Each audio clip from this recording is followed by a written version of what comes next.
이번 주일은 우리 교회들이 지키는 종려주일, 팜 선데이라고 하는 주일입니다. 그리고 이제 내일부터 다음 주까지는 고난주간 또는 순환주간으로 지키는 절기입니다.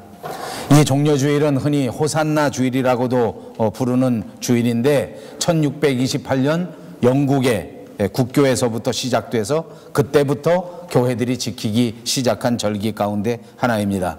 이제 예수님께서는 고난을 당하시고 순환을 당하시고 이번 주에 돌아오는 금요일에 드디어 십자가 위에 달려 죽으시게 됩니다. 그리고 3일 후 주일에 부활하시게 되는 것입니다.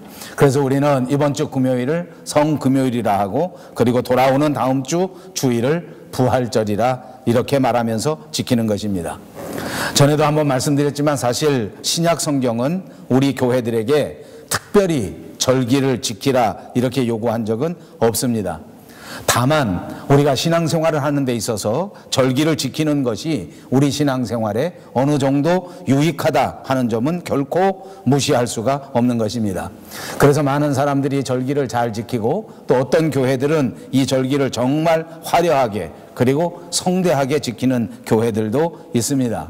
그러나 이 절기를 너무 성대하게 너무 크게 그리고 이것을 너무나 열심히 따르게 될 때에는 행여나 우리 기독교의 핵심 진리가 되는 이 모든 말씀의 진리들을 절기에 묶어놓고 절기를 통하여 제한시키는 경향이 생기기 때문에 종교개혁 이후에 개혁교회들은 이 절기에 대하여 그렇게 높이 평가하지는 않는 것입니다.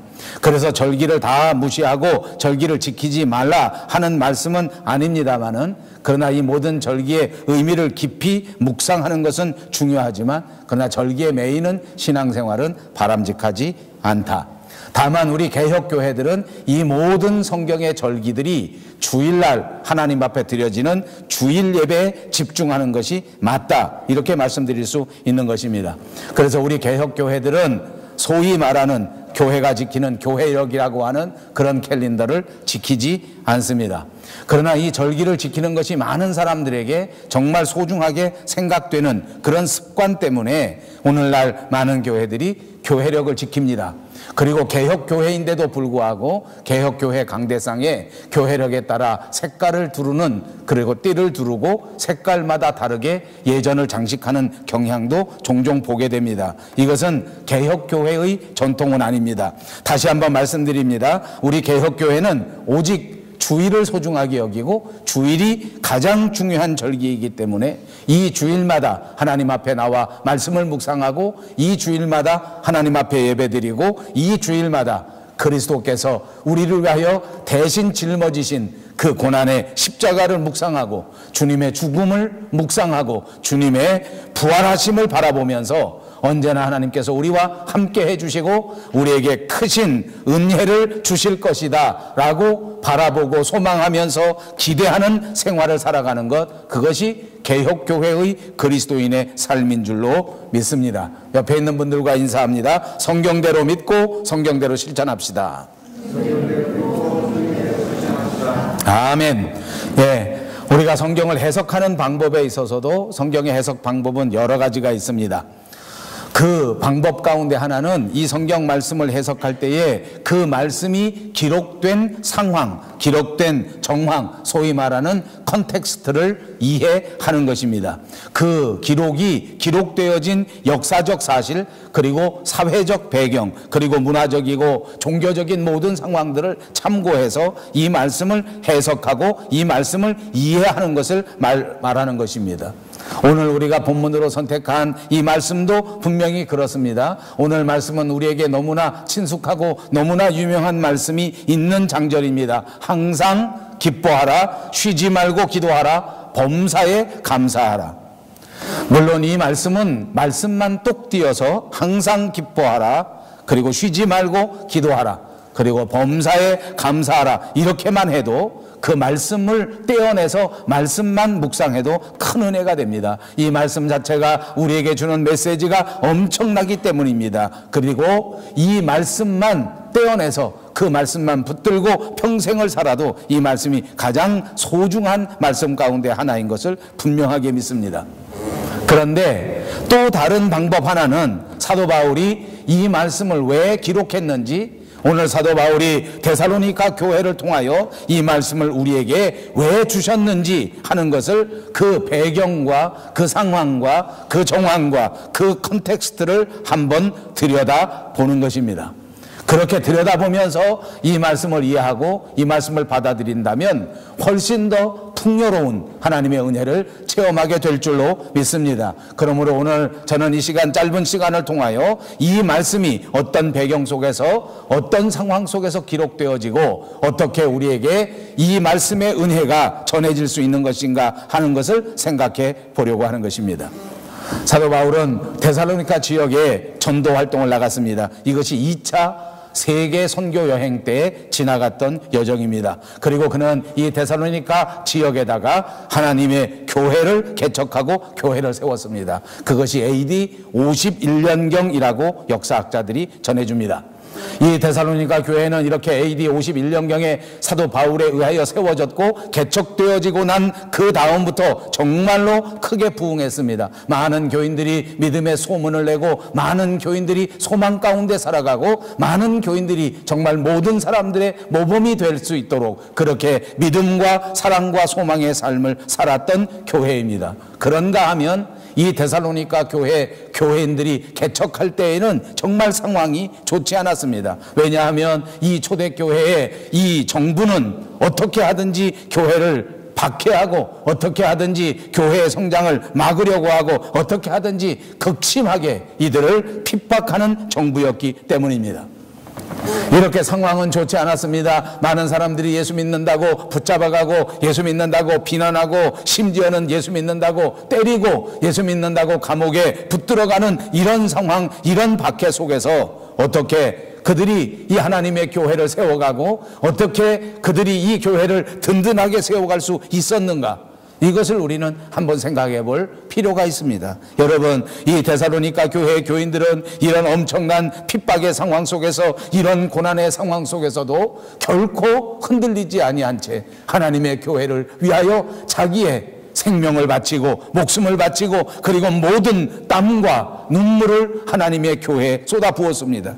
왜 그랬겠습니까? 어떻게 이런 일이 가능했겠습니까? 그것은 이 모든 데살로니가 교회의 교인들의 마음속에는 이제 우리가 만났던 그분 예수 그리스도, 우리를 위하여 십자가 위에서 죽으신 그분 예수 그리스도께서 약속하신 그대로 곧 우리 가운데 다시 오신다고 하는 그 희망 때문이었습니다.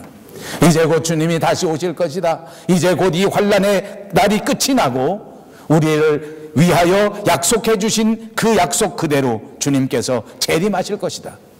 그야말로 교인들은 모든 희망을 재림에 걸었습니다. 모든 그리스도인들은 예수께서 다시 오신다고 하는 소망 가운데에서 이 어려운 핍박을 견딜 수 있었습니다. 몸이 아파도 견딜 수 있었고 가난해도 견딜 수 있었고 심지어는 감옥 속에 붙들려가는 상황 속에서도 그들은 주님이 다시 오신다고 하는 이 약속 때문에 얼마든지 견뎌낼 수가 있었던 것입니다.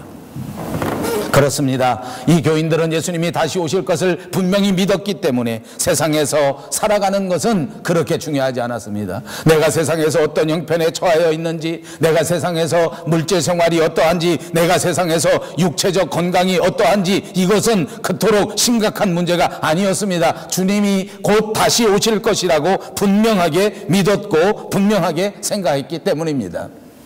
이것은 데살로니가에 있는 교인들만의 생각도 아니었습니다. 오늘 이 편지를 쓴 사도 바울도 늘 그렇게 믿고 그렇게 생각하면서 살았습니다. 그 증거가 성경 여기저기에 나오는데 특별히 고린도전서 7장에 보면 사도 바울은 결혼조차도 별로 중요하게 생각하지 않았습니다. 왜냐하면 결혼을 하게 되면 사람들이 서로 상대방에게 집중하고 서로 상대방을 위하고 서로 상대방을 기쁘게 하는 데에만 온통 마음을 쏟았기 때문입니다. 모든 사람들이 결혼하여 하나님 앞에 집중하고 말씀을 생각하고 하나님 나라에 봉사하는 것을 등한시하는 현상들을 보았기 때문입니다. 주님은 약속하신 그대로 금방 곧 다시 오실 터인데 사람들이 마음을 다른 곳에 빼앗기는 것은 결코 좋은 일이 아니다, 그렇게 생각했던 것입니다.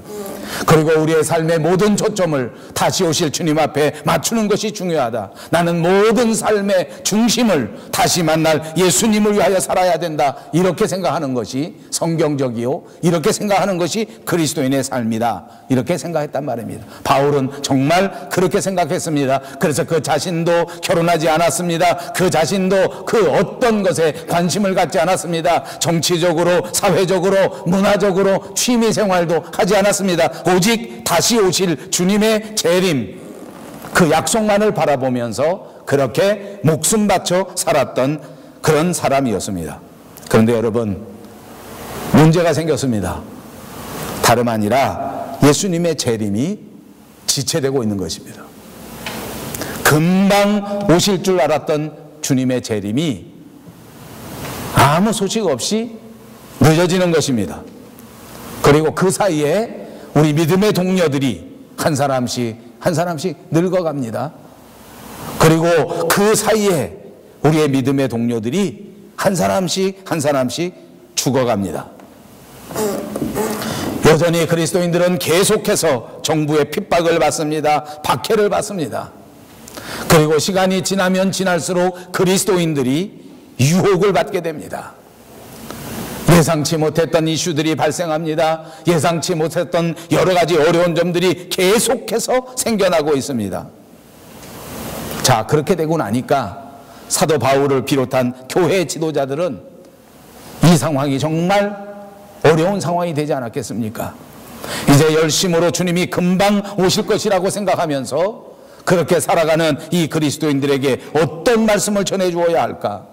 사도 바울은 이러한 그리스도인들에게 무엇을 가르쳐야 할 것인가 하는 것을 깊이 생각하게 되었습니다. 그래서 오늘 본문 14절에 그리스도인이라고 하면 어떻게 살아야 하는지 하는 것을 다시 한번 강조해서 말씀하는 것입니다. 분명히 이 마지막 시대에 그리스도인이라면 이렇게 살아야 한다 하는 것을 말씀해 주고 있는데, 그 가운데에서 특별히 14절에 보십시오. 게으른 사람들은 어떻게 해야 되는지 하는 것을 가르치고 있습니다. 그리고 마음이 약해서 세상의 모든 것들을 두려워하는 사람들은 어떻게 해야 하는지 하는 것도 말씀하고 있습니다. 연약하여 이 세상을 살아갈 때 문제가 있는 사람들을 가르쳐주고 있습니다. 그리고 계속해서 15절에는 사람들과의 관계를 어떻게 하는지도 가르쳐주고 있습니다. 그리고 드디어 16절에 이 그리스도인들을 향하여 분명하게 가르쳐 말씀하시기를 항상 기뻐해야 한다고 가르치는 것입니다.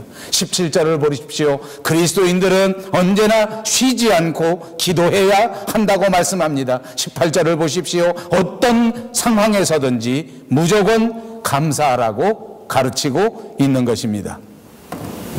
20절에서 21절에 보시면 영적인 은사를 무시하면 안 된다고 가르칩니다. 그리고 22절에 가서는 모든 악을 피해야 된다고 우리에게 가르쳐 주신 것입니다. 예수님께서 다시 오실 그때까지 우리는 분명히 이런 것들을 다 지켜야 한다. 다시 한번 말씀드립니다. 게으른 사람들, 마음이 약해서 두려워하는 사람들, 연약한 사람들, 그리고 그리스도인들끼리 대인관계, 그리고 모든 그리스도인들이 지켜야 할 가장 중요한 강령, 항상 기뻐하라, 쉬지 말고 기도하라, 어떤 상황에서든지 범사에 감사하라고 말씀해 주고 있는 것입니다. 이것이 그리스도인답게 사는 것이요, 이것이 예수님에게 우리에게 주신 명령인 줄로 믿습니다. 그러니까 저와 여러분은 항상 기뻐하고 쉬지 말고 기도하고 범사에 감사해야 합니다. 이 마지막 때를 살아가는 그리스도인들의 삶의 분명한 법칙이요, 분명한 윤리인 줄로 믿습니다. 그러므로 저와 여러분은 기뻐해야 됩니다. 그러므로 저와 여러분은 쉬지 말고 기도해야 합니다. 그러므로 저와 여러분은 범사에 감사해야 될 줄로 믿습니다. 이것이 그리스도인들의 삶의 모습이요, 그리스도인다운 삶의 마크인 줄로 믿습니다.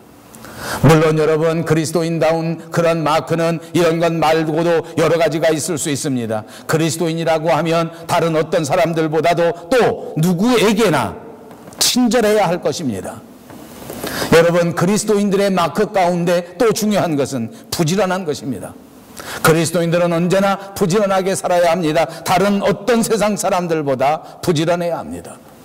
어느 목사님이 부흥회 때 그런 말씀을 전하시는 것 보았습니다. 세상 사람들은 그냥 열심히 세상에 나가 살면서 열심히 시간을 쪼개 돈을 벌어서 집안을 살리고 그리고 모든 사람들의 책임을 지면 되는데, 우리는 교회 생활까지 해야 되니까 세상 사람들보다 무조건 부지런해야 된다.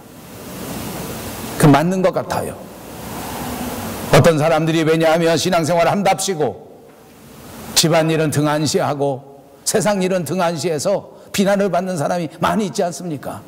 정말 그리스도인이라고 하면 이 마지막 때에 우리의 책임을 등한시해서는 안 된다는 가르침입니다. 우리가 속해 있는 직장, 우리가 속해 있는 가정, 우리가 속해 있는 모든 단체 안에서 우리는 모범적인 사람이 되어야 합니다. 그리고 거기에 더 보태서 우리에게 주어진 영적 사명도 다해야 되기 때문에 우리는 정말 부지런해야 됩니다. 그리고 여러분, 예수 믿는 사람들의 마크 가운데 중요한 것 또 뭐가 있는지 압니까? 확신에 찬 삶입니다. 저는 이런 대목에 있어서 정말 하나님 앞에 부끄럽기도 하고 하나님 앞에 부족한 것이 많아서 늘 하나님 앞에 간구하고 기도하는 기도의 제목입니다. 세상 살아갈 때 그리스도인들은 예수님 때문에 확신에 차서 살아가야 돼요. 틀림없는 믿음 가운데 살아가야 한단 말입니다. 그런데 많은 사람들이 믿음이 흔들립니다. 많은 사람들이 믿음에 연약해져서 세상을 바라보면 그만 마음을 빼앗겨버리는 사람이 얼마나 많은지 모릅니다. 여러분, 그리스도인이라고 하면 결코 세상에 마음을 빼앗기면 안 됩니다. 누가 금방 유혹한다고 해서 흔들리면 안 됩니다. 그 어떤 상황이 온다고 할지라도 흔들리지 않는 아주 확신에 찬 그리스도인들의 마크를 간직하시기를 바랍니다. 그런가 하면 예수 믿는 사람이라고 하면 누구든지 이웃 사람들에게 관심을 갖는 사람이어야 한단 말입니다. 여러분, 오늘날 그리스도인들의 가장 문제점이 무엇인지 압니까? 현대인들의 문제점이 무엇인지 압니까? 심지어 이민교회 사람들의 가장 큰 문제가 무엇인지 압니까? 다른 사람의 삶에 관심이 없는 것입니다. 이웃들의 삶에 전혀 관심이 없는 것입니다. 오로지 내 생각밖에 없습니다. 오로지 내 식구들만 생각합니다. 오로지 내 입장만 생각합니다. 이것은 그리스도인들의 마크가 아닙니다. 이런 모든 마크들 가운데 오늘 사도 바울은 가장 중요한 마크를 이렇게 말한 것입니다. 항상 기뻐하라, 쉬지 말고 기도하라, 범사에 감사하라. 여러분, 입으로 한번 해보십시다. 항상 기뻐하라, 쉬지 말고 기도하라, 범사에 아멘. 아주 머리가 좋아. 힘든 건 네가 해라. 나는 그냥 맨 마지막에 하나만 한다. 어쩌면 안 가르쳐도 이렇게 잘할까. 역시 우리 밴쿠버 영성교회 교인들은 참 똑똑해. 전부 날 닮아서 그래. 아바지, 무슨 말인지 못 알아듣지요? 항상 기뻐하라, 쉬지 말고 기도하라, 범사에 감사하라. 아멘. 이 세 가지가 가장 중요한 마크입니다. 이렇게 하는 것이 하나님이 우리에게 바라시는 것이요, 이렇게 하는 것이 하나님이 우리에게 요구하시는 것이요, 이렇게 하는 것이 그리스도인다운 것이다, 그 말입니다. 이거 믿습니까? 다시 한번 입으로 해보십시오. 항상 아멘, 아멘, 할렐루야. 여러분, 이번 한 주간 동안 이 세 가지를 생각날 때마다 입으로 올려서 한 번씩 해보세요. 항상 기뻐하라, 쉬지 말고 기도하라, 범사에 감사하라. 내가 그렇게 살고 있는가? 내가 정말 이런 마크를 지니고 있는가? 내가 정말 내 삶의 모습에서 이런 모습이 보여지고 있는 것일까? 그렇습니다. 우리는 모두가 다 그리스도인입니다. 그리스도인이라고 하면 하나님을 기쁘시게 하는 사람들입니다. 하나님의 뜻을 따라 살아가는 사람들이 그리스도인이지 않습니까? 여러분, 그렇다면 하나님의 뜻이 무엇인지 압니까? 하나님 앞에 뜻을 물어보았습니까? 솔직히 말하면 우리가 살아갈 때 하나님의 뜻을 묻고 하나님의 뜻이 어떤 것인가를 생각해 볼 때 많은 그리스도인들이 대답하는 것이 오리무중입니다. 오리무중. 여러분, 오리무중이 무슨 뜻인지 압니까? 젊은 학생들은 전혀 모를 것입니다. 오리 안에 무가 있다라는 뜻입니다. 무라는 말은 한 문자로 안개를 말하는 것입니다. 그러므로 오리에 해당하는 거리에 안개가 가득 찼다. 오리는 2km 정도를 말하는 것입니다. 그러니까 2km 가는 동안 안개가 꽉 차 있다. 하나님의 뜻이 무엇인지 그렇게 하나도 볼 수가 없다. 하나님의 뜻이 무엇인지 알 수가 없다. 내가 누구와 결혼해야 하는지 정말 오리무중이다. 내가 무엇을 전공해서 하나님 앞에 영광을 돌려야 할지 그것이 오리무중이다. 내가 하나님의 인도하심을 따라 밴쿠버 땅까지 이민 오고 유학 왔는데 진짜 하나님 앞에 무릎 꿇어보니 내 앞날이 오리무중이다. 보이질 않는다. 알 수가 없다. 하나님이 나와 함께 하시는 건 알겠는데 내가 카나다에서 계속 살아야 하는지, 이렇게 이민이 어려워졌는데 거꾸로 한국으로 돌아가야 되는지, 진짜 오리무중입니다. 너무 심각하게 생각하지 마십시오. 옛날에 재미있는 이야기가 있습니다. 사실 이 재미있는 이야기가 굉장히 많은데 한 가지만 하겠습니다. 어떤 사람이 이렇게 오리무중인 하나님의 뜻을 내가 기필코 발견하고 알아내야 되겠다, 이렇게 생각하고 어떻게 하면 하나님의 뜻을 알 수 있을까? 이 하나님의 뜻은 이 성경책 안에 있다는데 내가 이 성경책 안에서 하나님의 뜻을 분명히 알아야 되겠으니 이거 어떻게 하면 알 수 있을까 하고 고민하고 생각하다가 아차, 이렇게 하면 알겠구나 하고서는 이 성경책을 들고 자기 방 안에 있는 창문 앞에다 성경책을 탁 놨습니다. 창문을 확 엽니다. 바람이 싹 부니까 창문이 팍, 성경을 막 쫙 하다가 어디로 쫙 펼쳤어요. 아, 여기가 하나님의 뜻이다. 누가 한번 찾아보실래요? 마태복음 27장 5절.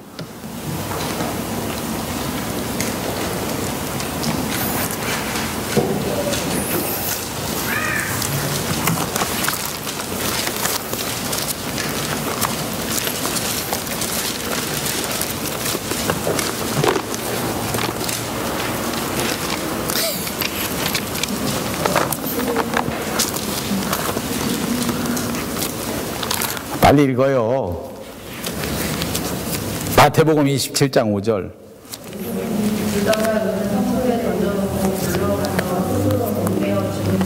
아멘. 기껏 이걸 창문에다 갖다 놓고 그냥 쫙 바람 부는 대로 펼쳐져서 거기 착 나오는 것이 하나님의 뜻이다. 내가 그렇게 되겠다 하고 착 펼쳤더니 이 마태복음 27장 5절이 나온 거예요.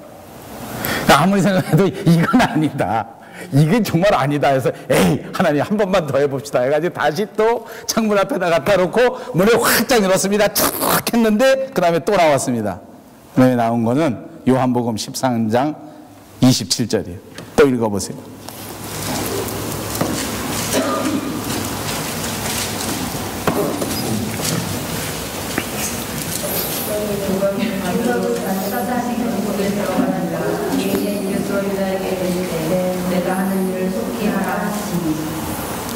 두 번째 봤더니 이제 내 하는 일을 속히 스스로 목매어 죽어야 되는데 그걸 빨리 가서 하라. 이거 여러 개 있어요 지금 줄줄이. 그 단은 안 가르쳐 드릴게요. 이게 우리 우스갯소리예요. 누가 우스개 만드는데 얼마나 재밌는지 몰라요. 줄줄이 막 성경을 신약으로 구약으로 막 가서, 이게 웃을 일은 사실 아니고요. 우리가 예수 믿는다고 하면서 이런 사람들이 얼마나 많은가를 꼬집는 거예요. 하나님의 뜻이 무엇인지를 구할 때도 이렇게 구하는 사람이 진짜 하나님의 뜻을 구한다는 게 이렇게 구하는 것이 아닙니다. 하나님의 뜻은 분명합니다. 하나님의 뜻은 구체적입니다. 오늘 하나님께서 우리에게 말씀을 주셨습니다. 이는 그리스도 예수 안에서 너희를 향하신 하나님의 뜻이니라. 항상 어떡하라? 쉬지 말고 범사에, 이것이 하나님의 뜻이라는 거예요. 이것이 너희를 향하신 하나님의 뜻이라. 이것이 우리를 향하신 하나님의 뜻입니다. 이제 어떻게 할까요? 항상 기뻐해야지요. 그런데 문제가 있습니다. 여전히 우리 사람이 항상 기뻐하는 일은 쉽지 않은 일입니다. 우리 사람의 감정이 매일같이 기뻐할 수 있겠느냐? 우리 감정이 정말 얼마나 웃기는 것인지 압니까? 이 감정이 그렇게 바뀝니다. 항상 기뻐하기가 정말 어렵습니다. 요즘 같은 세상엔 더더욱 그렇습니다. 이상하리만치 아침 저녁으로 기분이 바뀝니다. 아무 나쁜 일이 없는데 갑자기 침체되어 기뻐하기는커녕 슬픔 속에 빠져버립니다. 이것이 오늘날 우리의 솔직한 삶의 모습입니다. 쉽지가 않습니다. 그럼에도 불구하고 하나님의 뜻은 항상 기뻐하라는 것입니다. 여러분 기뻐하십니까? 기뻐하시겠습니까?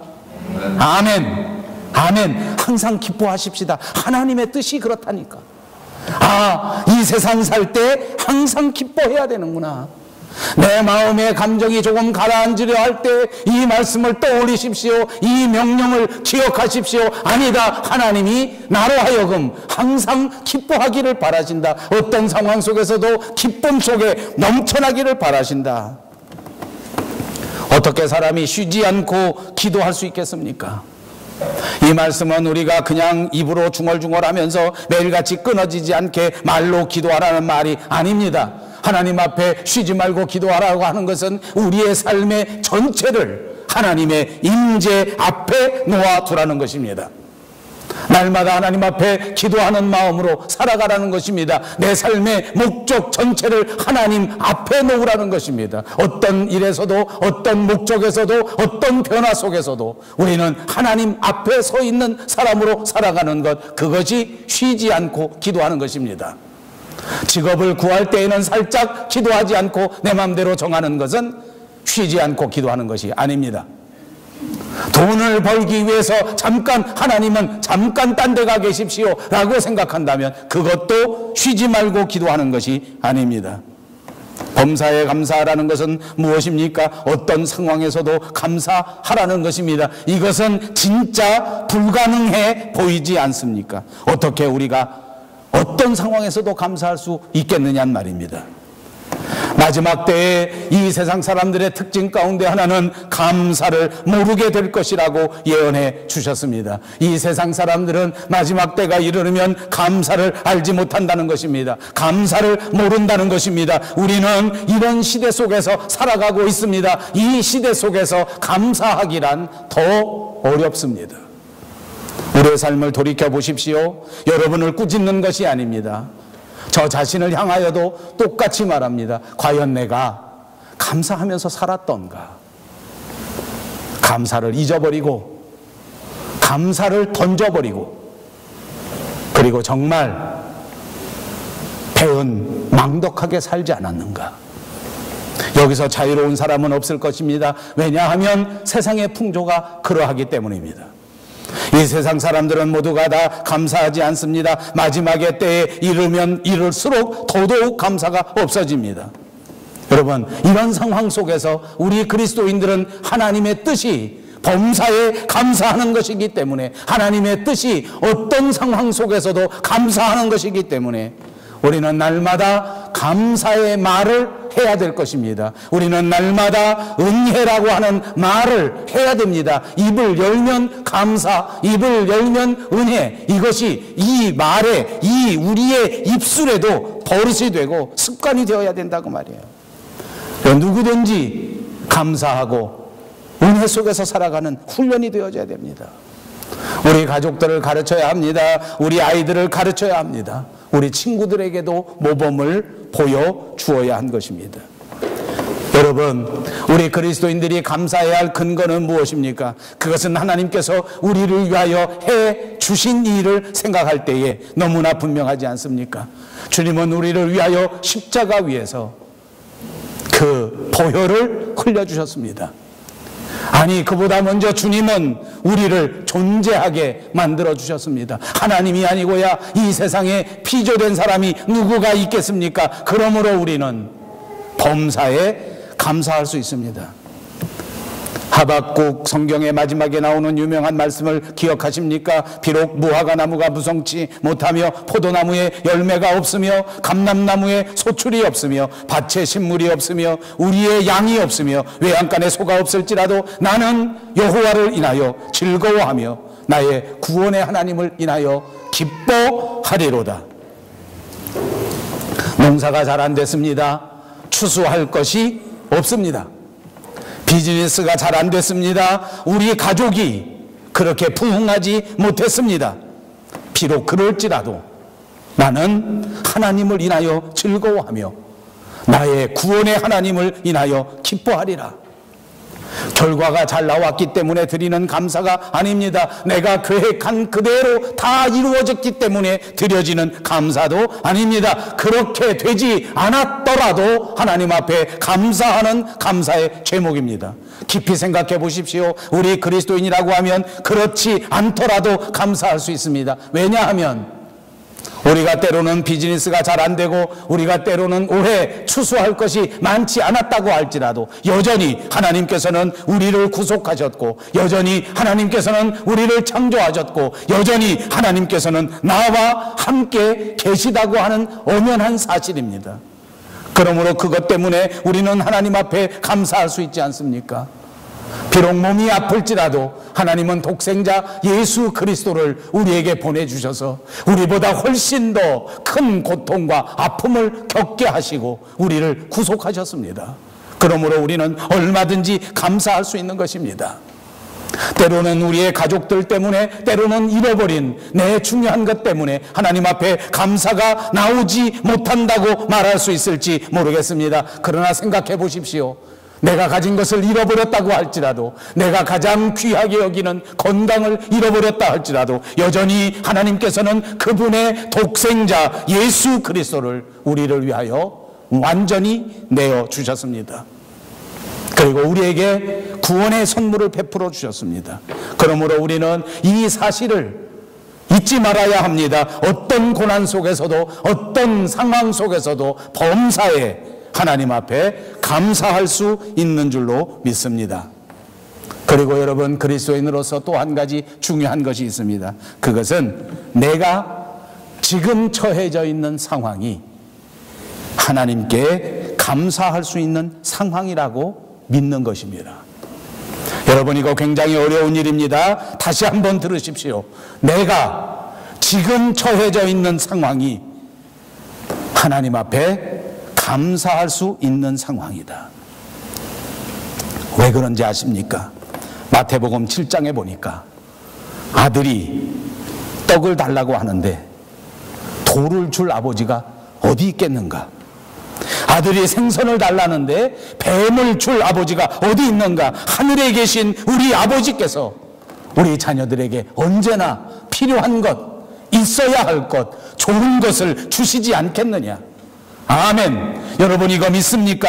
우리 하나님께서는 내게 가장 필요한 것을 주시는 분이십니다. 우리 하나님께서는 언제나 내게 가장 좋은 것을 주시는 분인 줄로 믿습니다. 그러므로 내가 지금 이 순간을 이해할 수 없다고 할지라도 지금 이 상황은 내게 최선의 상황입니다. 때로는 조금 외로울 수 있습니다. 때로는 조금 힘들 수 있습니다. 때로는 정말 견디기 어려운 상황일 수도 있습니다. 그럼에도 불구하고 이 상황은 하나님께서 우리에게 주신 최선의 상황인 것입니다.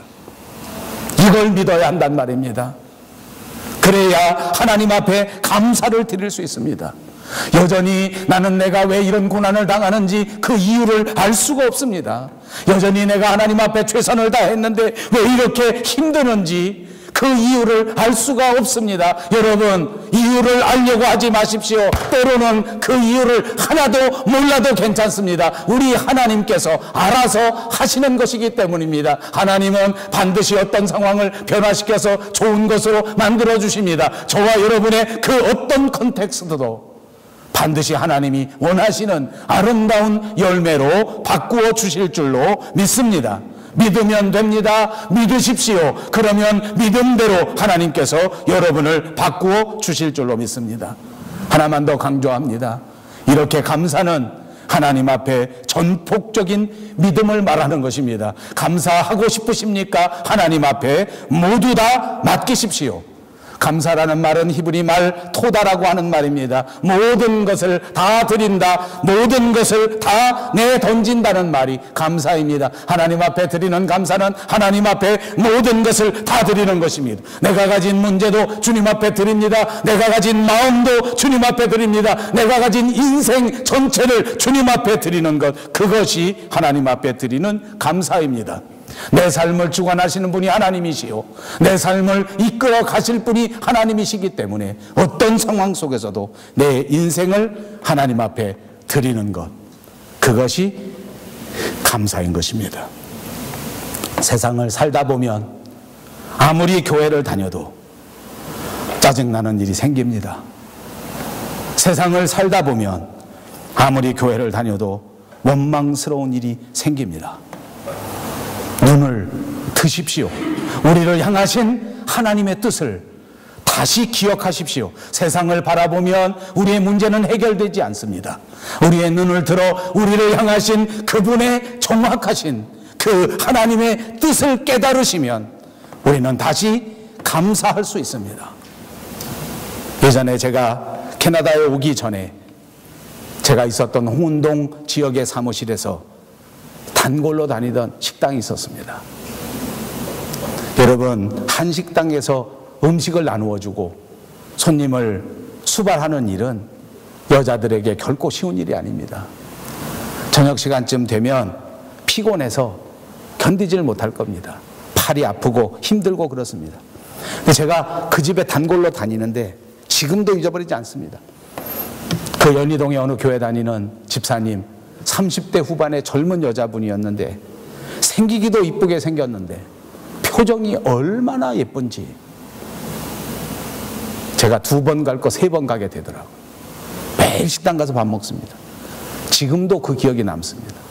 정말 그리스도인다워, 얼마나 친절하고 얼마나 아름다운지. 기뻐하는 사람은 아름답습니다. 쉬지 않고 기도하는 사람은 진짜 아름답습니다. 감사하는 사람은 마음속에서 잊혀지지 않을 만큼 소중하게 간직되는 사람들입니다. 이렇게 살아보지 않으시겠습니까? 우리 하나님이 우리를 향하신 하나님의 뜻대로 이렇게 받아들이고 이렇게 살아가시는 저와 여러분 모두가 되셔서 하나님 앞에 큰 칭찬 받을 수 있는 우리 밴쿠버 영성교회가 꼭 되시기를 주님의 이름으로 축복합니다. 기도하겠습니다.